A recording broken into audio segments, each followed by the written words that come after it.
आज हम पढ़ने वाले हैं डे ब्रोगली सिद्धांत के बारे में।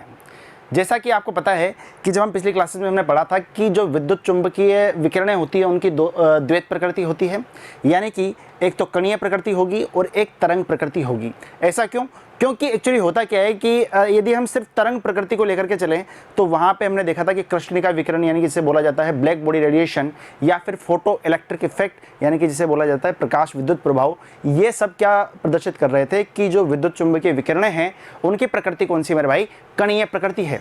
लेकिन यदि दूसरे पहलू को देखा जाए कहानी के तो वो बता रहे हैं कि यार जैसे कि हम बात करें तरंगों की, तो तरंग में आपने बहुत सारी चीज़ देखी होगी, क्लास 11 में फिजिक्स में आप पढ़ेंगे आगे कि तरंग के बारे में, तो वहाँ पे आप 2-4 चीज़ें जानेंगे कि विवर्तन क्या होता है, व्यतिकरण क्या होता है और इस तरह की जो चीज़ें हैं ना वो किस बारे में, इस तरह की जो घटनाएं हैं वो किस बारे में प्रदर्शित कर रही है कि जो प्रकाश है उसकी प्रकृति कौन सी है? तरंग है। ठीक है जी। तो यहाँ पे दोनों बातें सही है, दोनों बातें अपनी जगह पे सही है। इसलिए बोल दिया गया है कि जो प्रकाश होता है यानी कि जो इलेक्ट्रोमैग्नेटिक जो रेडिएशंस होती है, जो प्रकाश होगा उसकी क्या होगी भाई मेरे यहाँ पे? द्वैत प्रकृति होगी। यानी कि प्रकाश हमेशा डुअल नेचर रखेगा, तरंग प्रकृति भी रखेगा और कणीय प्रकृति भी रखेगा, यानी कि वेव नेचर भी रहेगा और उसका पार्टिकल नेचर भी रहेगा। कितनी बात आती है समझ में? ठीक है। अब यहाँ पे डे ब्रोगली नाम के एक साइंटिस्ट हुए, उन्होंने यहाँ पे बताया कि जिस प्रकार से प्रकाश की द्वैत प्रकृति थी उसी प्रकार से द्रव्य की भी द्वैत प्रकृति होनी चाहिए। द्रव्य बोले तो कोई भी पदार्थ हो सकता है, मैटर हो सकता है, ये द्रव्य है, ये भी द्रव्य है। ठीक है जी। यहाँ पे रखा हुआ जो बोर्ड है वो भी द्रव्य है, यानी कि सभी के सभी क्या है? ये मैटर है। तो इनकी भी क्या होनी चाहिए? डुअल नेचर होनी चाहिए। इनमें भी क्या होना चाहिए? तरंग वाली प्रकृति भी होनी चाहिए और इसमें क्या होना चाहिए? यहाँ पे कणीय प्रकृति भी होनी चाहिए। यानी कि बोला जा सके तो क्या है कि यह द्वैत प्रकृति यानी कि जो ये वाली जो द्वैत प्रकृति है ये द्रव्य के लिए भी सत्य होनी चाहिए। ठीक है जी। अब देखो यदि आगे हम बात करें तो देखो इस प्रकार तरंग द्रव्य की द्वैत प्रकृति को अति सूक्ष्म पिंड। अब यदि हम बात करें कि सर तरंग जो द्रव्य हैं उनकी तरंग प्रकृति को यदि हम बात करें तो जो सूक्ष्म पिंड होता है, सूक्ष्म पिंड से बोला जा सकता है इलेक्ट्रॉन हो गया, प्रोटॉन हो गया, ठीक है, और या फिर हम बोल सकते हैं कि परमाणु के लिए भी लगा सकते हैं, अणुओं के लिए भी लगा सकते हैं। ठीक है जी। इन सूक्ष्म कणों के लिए आदि के लिए लागू किया जा सकता है। अब ये वाली बात क्यों बोली है? इस बात को हम आगे जानेंगे, आज ही की क्लास में देखेंगे कि सर ये जो बातें कर रहे हैं कि सर इलेक्ट्रॉन के लिए भी कर सकते हैं, परमाणु के लिए भी कर सकते हैं, अणु के लिए कर सकते हैं। लेकिन यदि हम बात करें कि सर ये सब जो चीज़ें हैं ना ये सब क्या है? माइक्रोस्कोपिक चीज़ें हैं। माइक्रोस्कोपिक मतलब यानी कि सूक्ष्मदर्शी से देखने पर ही ये हमें मिलती है। लेकिन सर यदि हम बात करें कि सर बॉल मेरे पास में रखी हुई है, मान लीजिए तरबूज रखा हुआ है, तो क्या सर इनके बारे में हम पता नहीं कर सकते क्या इनकी प्रकृति के बारे में नहीं बता सकते क्या? तो भाई इनकी जो तरंग दैर्घ्य रहेगी ना वो निकालना थोड़ा सा मुश्किल हो जाएगा। अब आप पूछेंगे सर क्यों? तो वही तो जानने के लिए हम आज की बात पढ़ रहे हैं। ठीक है जी। तो देखिए यदि हम बात करना चाहें यहाँ पे कि द्विब्रोगली संबंध क्या था, तो इसे वैसे तो ऐसे डी ब्रोई बोला जाता है। ठीक है। यदि साइंटिस्ट का नाम देखा जाए तो डी ब्रोई इनका नाम था, बाकी डी ब्रोगली भी इनको बोल दिया जाता है। ठीक है जी। तो इसमें आप कंफ्यूज मत होइएगा। तो चलो भाई अब हम बात करते हैं यहाँ पे डी ब्रोगली ने क्या बताया कि जो कोई भी द्रव्य होगा ना उसकी जो तरंग की हम बात करेंगे तो तरंग का जो तरंग दैर्घ्य होगा, तरंग दैर्घ्य बोले तो बताओ भाई, तरंग दैर्घ्य बोले तो आपको पता होना चाहिए सर तरंग दैर्घ्य क्या होती है? लैम्डा, यानी कि वेवलेंथ। पिछले क्लासेस में आप पढ़ चुके हैं कि वेवलेंथ क्या होती है जब हमने यहाँ पे तरंग प्रकृति की बात की थी प्रकाश की। ठीक है। यानी कि तरंग दैर्घ्य की हम बात करें, वेवलेंथ की बात करें तो वो क्या होगी मेरे भाई? यहाँ पे कण की, यानी कि दो बातें कर रहा है, एक तो द्रव्य तरंग का तरंग दैर्घ्य कर रहा है और एक क्या बोल रहा है? द्रव्य कण का। यानी कि सर यहाँ पे इन्होंने पहले ही क्या मान लिया कि द्रव्य की क्या रहेगी? ड्यूअल नेचर रहेगी। ठीक है।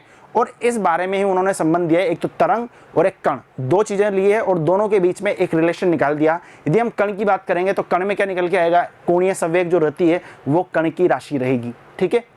यदि हम बात करते हैं यहाँ पे तरंग की, तरंग दैर्घ्य की, तो वह किसकी राशि रहेगी? वो तरंग की राशि रहेगी। क्या इतनी बात आती है समझ में? तो ऐसा बोला जा सकता है कि सर द्रव्य तरंग का तरंग दैर्घ्य द्रव्य कण के कोणीय संवेग के, द्रव्य कण के संवेग के विलोमानुपाती होता है। विलोमानुपाती, इसको सही कर लेना थोड़ा, विलोमानुपाती, इसको ऊपर लिख देता हूं मैं, विलोमानुपाती ऐसे वाला है ना, विलोमानुपाती होता है। ठीक है जी। यानी कि विलोमानुपाती से मेरा तात्पर्य है कि इनवर्सली प्रोपोर्शनल रहेगा। यदि हम बात करना चाहें कि सर यदि मैं लैम्डा इसको मान लेता हूं, तरंग दैर्घ्य को मैंने क्या मान लिया यहाँ पे भाई मेरे? लैम्डा मान लिया। ठीक है जी। और यहाँ पे संवेग की हम बात करें तो ये कितना हो जाएगा? 1 संवेग, ऐसा इन्होंने बोला है यहाँ पे सीधा सीधा। यानी कि बात ये आ गई कि सर यदि हम द्रव्य कण के संवेग को यदि बढ़ाते हैं तो जो तरंग है वो क्या होनी चाहिए, वहाँ पे तरंग की तरंग दैर्घ्य क्या होनी चाहिए भाई मेरे, कम हो जानी चाहिए। और ऐसा ही वाइस वर्सा, यानी कि इसका ऑपोजिट भी पॉसिबल है कि यदि हम तरंग दैर्घ्य को बढ़ाते हैं तो यहाँ पे संवेग क्या हो जाएगा भाई मेरे, कम हो जाएगा। यानी कि दोनों बातें एक दूसरे के विपरीत है। ठीक है जी। अब इसको जैसे ही हमने आगे बढ़ाया तो उन्होंने क्या किया कि प्लांक के समीकरण को लिया। प्लांक ने आपको बताया कि एक समीकरण दी थी एनर्जी और आवृत्ति के बीच में, तो आपको याद आ रहा होगा E बराबर एच न्यू। ठीक है जी। और यदि हम बात करेंगे यहाँ पे किसकी, आइंस्टीन की समीकरण की, तो वर्ल्ड फेमस समीकरण energy mass relation E is equal to mc²। तो यहाँ पे दोनों समीकरणों को लिया, इसको माइनस मत समझना, ठीक है। दोनों समीकरणों को लिया तो इन्होंने देखा कि यार इन दोनों इक्वेशन की यदि बात की जाए तो दोनों इक्वेशन को मैं इक्वेट कर देता हूँ, क्योंकि ये भी E की वैल्यू है और ये भी क्या है, E की वैल्यू है। ठीक है जी। तो यहाँ से तरंग दैर्घ्य का मान निकल सकता है, कैसे, क्योंकि न्यू की हम बात करेंगे तो वो c/λ हो जाता है, जैसा कि आपको पता है। ठीक है। अब यदि यहाँ पे देखते हैं तो देखो भाई एच न्यू बराबर कितना हो गया भाई मेरे, mc² हो गया, पक्की बात है। अब मुझे पता है कि भाई न्यू जो होता है वो क्या होता है, c/λ होता है, यानी कि ये क्या होगा मेरे भाई यहाँ पे c/λ होगा। अच्छा जी सर, c/λ हो रहा है तो एक काम कर सकते हैं कि सर जहाँ पे न्यू आ रहा है ना वहाँ पे आप क्या करो, c/λ पुट कर दो। जैसे ही आपने c/λ पुट किया तो आप यहाँ पे एक चीज़ देख पा रहे होंगे कि सर एक c से एक c तो यहाँ पे कैंसिल हो जाएगा। ठीक है जी। अब एक c से एक c कैंसिल हो गया, इसका मतलब ये ऐसा कह सकते हैं कि सर लैम्डा की जो वैल्यू है वो कितनी आ जाएगी मेरे भाई, यहाँ पे h/mc लैम्डा की वैल्यू आ जाएगी। पक्की बात है, कोई दिक्कत यहाँ पे नहीं है। चलो जी, अब देखो यहाँ पे यदि बात की जाए तो सर जो m है ना वो क्या है, यहाँ पे फोटोन का द्रव्यमान है, यानी कि मास ऑफ फोटोन है। यदि हम बात करना चाहें यहाँ पे c की, तो c क्या है भाई मेरे यहाँ पे, ये प्रकाश की गति, यानी कि बोल सकते हैं प्रकाश की चाल, यानी कि प्रकाश का वेग है। अच्छा जी, यदि हम बात करना चाहें h की, तो h क्या था हमारा, प्लैंक कांस्टेंट। जैसा कि मैंने आपको बताया था कि रसायन विज्ञान में कुछ एक टर्म्स रहेंगे, कुछ एक लेटर्स रहेंगे, वो एक पर्टिकुलर थिंग को यहाँ पे रिप्रेजेंट करेंगे। ठीक है जी।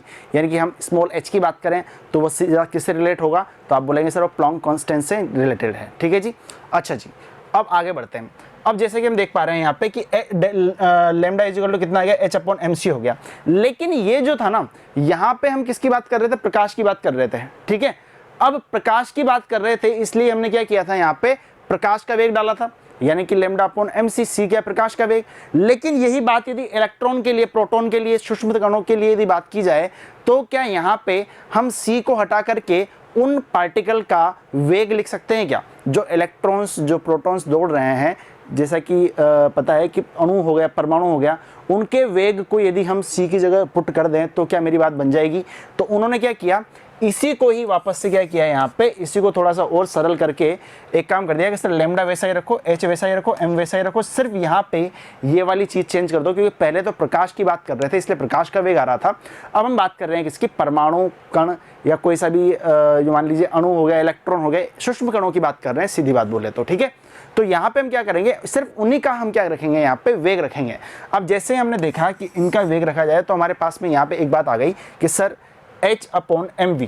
ठीक है जी। अब mv की बात की जाए तो आप ध्यान रखना p बराबर क्या होता है मेरे भाई, mv होता है, यानी कि यही तो क्या होता है, संवेग होता है। यानी मास को आप यदि वेलोसिटी से मल्टीप्लाई कर देते हैं, यानी कि ऐसा बोला जा सकता है द्रव्यमान और वेग के गुणनफल को हम क्या बोलते हैं भाई मेरे, संवेग बोलते हैं। अच्छा जी, अब आप एक बात देखिए यहाँ पे कि सर जैसे ही मैं यहाँ पे p को बढ़ाता हूँ, जैसे जैसे मैं यदि p को बढ़ाऊंगा तो यहाँ पे लैम्डा क्या होगा मेरे भाई, कम होता नजर आएगा। तो ऐसा बोला जा सकता है कि सर जो लैम्डा है ना वो क्या है, p के इन्वर्सली प्रोपोर्शनल है, यानी कि 1/p हो जाएगा। ठीक है। क्या इतनी बात पक्की समझ में आ रही है क्या, आगे बढ़ जाऊँ। चलो जी, अब यहाँ पे देखा जाए तो इसको यदि p को मैं वापस से यदि mv लिख दूँ तो ऐसा बोल सकते हैं। अब यहाँ पे आप एक बात देखो, अब यहाँ पे आपको पूरा रिलेशन समझ में आ जाएगा, जैसा कि मैंने आपको पहले बताया था कि ये बात सिर्फ सूक्ष्म कणों के लिए कर सकते हैं। क्यों, क्योंकि सूक्ष्म कणों का जो द्रव्यमान रहता है वो भी कम ही रहेगा।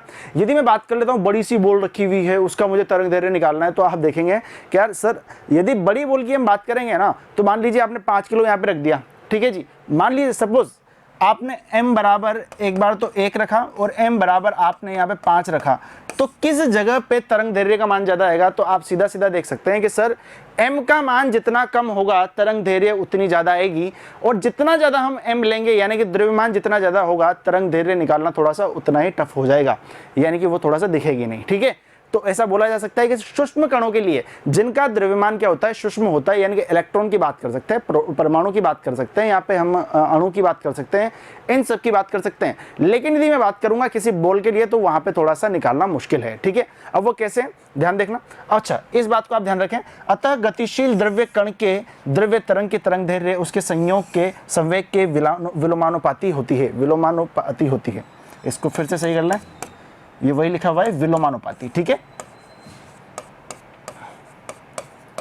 विलोमानुपाती होती है। ठीक है जी, ये वाली बात आपको ध्यान रखनी है। अच्छा जी, अब आगे देखिए, अब जो मैं आपको बात बता रहा था वो पूरा का पूरा सार यहाँ पे लिख दिया। कैसे, वही बात मैंने आपको बताई है कि सूक्ष्म कणों के लिए इलेक्ट्रॉन की हम बात करें तो वहाँ पे कोई दिक्कत नहीं है, लेकिन यदि मैं बड़ी बॉल की बात कर देता हूँ तो वहाँ पे थोड़ा सा नगण्य आ जाएगा। ठीक है जी, तो ये सब चीज़ वही है। अच्छा जी, अब यदि मैं सार्थकता की बात करूं तो सार्थकता जैसे कि इसी बात को क्या बोला जा सकता है, उसकी सार्थकता बोली जा सकती है। यदि मैं कोई बॉल लेता हूं, मान लीजिए यदि मैं कोई बॉल लेता हूं और बॉल मैंने कितने किलोग्राम की ले ली भाई, यहाँ पे 0.1 किलोग्राम की मैंने यहाँ पे एक बॉल ले ली। ठीक है, और जिसका वेलोसिटी मैंने क्या रखा है मेरे भाई, यहाँ पे 10⁵ मीटर पर सेकेंड, इसकी मैंने क्या रख दी भाई, मेरे वेलोसिटी रख दी। अच्छा, अब डे ब्रोगली ने जो रिलेशन दिया था लैम्डा इज इक्वल टू कितना था भाई मेरे, h/mv, तो यहाँ पे यदि मैं h का मान रखना चाहूँगा तो h का मान देखेंगे आप कितना आया, 6.62 × 10⁻⁻34, ये आपका h का मान होता है, यानी कि ये प्लैंक कांस्टेंट होता है। अच्छा जी, अब आगे मैं बात करना चाहूँगा कि सर m का मान रख दो भाई मेरी कितना, 0.1 किलोग्राम।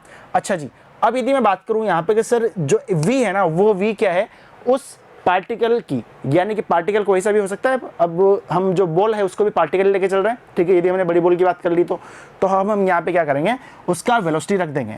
अब जैसे ही हमने इसका वेलोसिटी रखा तो आप देख पाएंगे यहाँ पे कि यार ये तो बहुत ही कम आ रही है, तरंग दैर्ध्य तो क्या आ रही है, बहुत ही कम आ रही है। लेकिन इसके जस्ट विपरीत हम यदि कोई इलेक्ट्रॉन रख देते हैं तो यहाँ पे आप देखेंगे कि सब जगह तो मान सेम रहेगा, सिर्फ यहाँ पे ये चेंज हो जाएगा। अब यहाँ पे जो ये मान है ना 9.11 × 10⁻31 kg, ये क्या है, इलेक्ट्रॉन का द्रव्यमान है, और ये तो बहुत ही कम होता है। और जितना कम m रहेगा उतना ज़्यादा यहाँ पे लैम्डा रहेगा, यानी तरंग दैर्ध्य उसकी उतनी ज़्यादा आएगी। तो ऐसा बोला जा सकता है। आज के बाद ये ध्यान रखना कि जो डे ब्रोगली का जो सिद्धांत था वो किसके लिए है, सूक्ष्म कणों के लिए है, यानी कि माइक्रोस्कोपिक जो सब्जेक्ट्स होते हैं उनके लिए काम आता है। यदि हम बात कर लेंगे बड़ी बॉल की तो उनके लिए ये यूज़फुल नहीं रहेगा। ये सिर्फ किसके लिए है, इलेक्ट्रॉन के लिए, परमाणु के लिए, या फिर किसी अणु आयन के लिए। ठीक है जी, तो ये बात आप ध्यान रखना। और यदि बात आ जाए कि सर डी ब्रोगली सिद्धांत में, डी ब्रोगली के फॉर्मूले में हमें बॉल के उसको मास को लगा करके इसकी वेवलेंथ निकालनी है, तो आप बोल देना बिल्कुल नगण्य आएगा, वो मतलब उसका कुछ मतलब नहीं रहेगा, कोई तुक नहीं रहेगा। ठीक है जी, तो ये सब था किसके बारे में, डी ब्रोगली के सिद्धांत के बारे में। तो अगली क्लास में हम पढ़ेंगे कि सर हाइजेनबर्ग की अनिश्चितता का सिद्धांत क्या था, श्रोडिंगर समीकरण क्या थी, फिर उसके बाद में हम कहानी को थोड़ा सा आगे बढ़ाते हुए इलेक्ट्रॉनिक विन्यास की तरफ बढ़ेंगे। ठीक है जी, तो आप जुड़े रहिए मिशन ज्ञान के साथ में। धन्यवाद।